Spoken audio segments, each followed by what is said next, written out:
So it looks like the Alachua County School Board has finalized some major zoning changes and school closures for this next year. So I wanted to get you up to speed. Now, for years, the Alachua County School Board has been trying to rework these zoning maps, and it looks like they finally got everything approved. So let's go ahead and jump in and look at those new maps. So on the school board's website, you've got the final school boundary maps, and I'll include a link in the video down below so you can look at these yourself. This takes you right to the map of the new outlines. So we can look at some of these. Some of the big changes are going to be out here in Southwest Gainesville.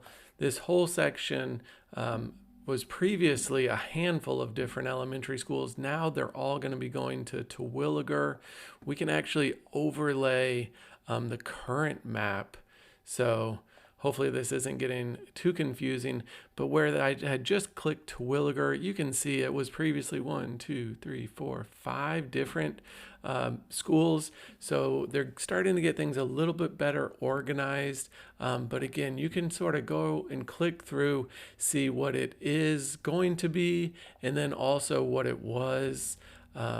So this map is going to be really helpful because there is a lot of zones that are being sort of mixed and changed up from that southwest side, and definitely northeast, southeast Gainesville, because that's where some of the closing schools will be located. So some major changes. Then also out here in the Newberry Archer area, again, most of this was all Archer. Still going to be the slight changes right over here where there was some overlap between Newberry and Archer. So this interactive map is going to make things a lot easier for people to navigate, see the before and after. But like I mentioned, I will include a link to this below in the description so you can check it out for yourself. All right, so now here's the part that's getting the most attention, and that's going to be the schools that are closing.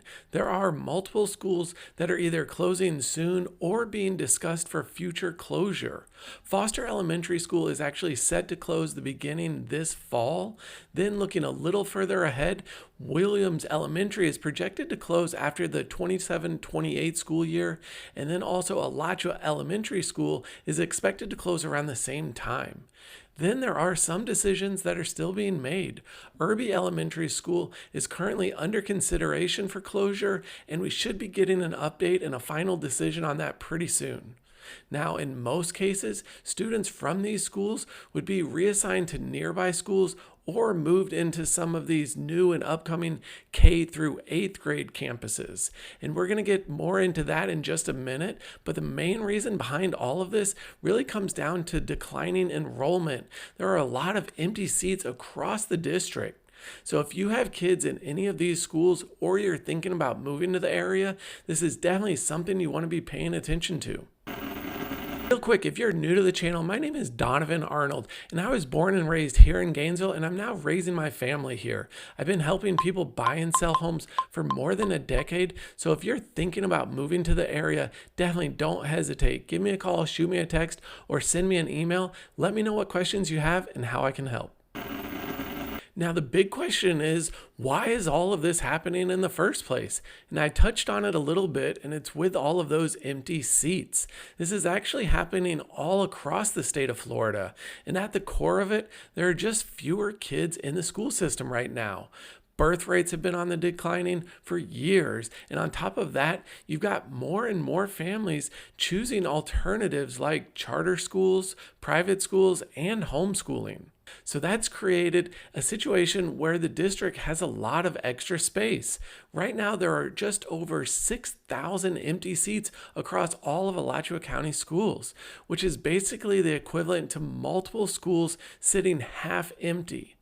And the challenging part is, even if a school is only half full, it's still running at the full cost, whether it's half full or completely full. You still got the building, the maintenance, utilities, and staff. So from the district's perspective, the goal here is to right size the system, basically, consolidate students into fewer schools so that they can focus on resources, improving facilities, and not be spread so thin. That's the reasoning behind why you're seeing all all these zoning changes, school closures, and the shift towards more kindergarten to 8th grade campuses. Right now, Oakview is becoming a pre-K through 8th grade. Lincoln is going to be converted into an 8th through 8th grade with a new elementary school building, and Mabane is potentially becoming another K through 8th, depending on that final decision. So what does all of this actually mean to you? Well, first off, if you have kids in the school system, there's a chance your zoning could get changed. That means your child could be assigned to a whole different school, different start times, different drop-off routines. So there may be some adjustment there. And if your school is one of these that are closing, then your student could be assigned to another school altogether, or possibly one of these new kindergarten through 8th grade campuses. Now, on the flip side, the district is saying that these K through 8 schools can actually simplify things for families, keeping siblings on the same campus and avoiding that transition from elementary to middle school. So there are some potential benefits there depending on your situation. Now, if you're thinking about buying a home or even selling, this matters more than you may think. School zones play a big role in where people decide to live. So when boundaries change, that can shift demand from one area to another. You might have a neighborhood that becomes more desirable and another one where buyers start asking more questions. And the reality is, most people don't even realize these changes are happening yet. So if you're thinking about making a move, this is definitely something you want to stay ahead of the curve. And if you're not sure how this affects your specific situation, feel free to reach out. I'm happy to answer any questions and walk you through it. Now, if you want to know about even more changes and new businesses coming to Gainesville, you'll want to watch this video where I share with you all of the new and exciting businesses, restaurants, and other developments coming to town.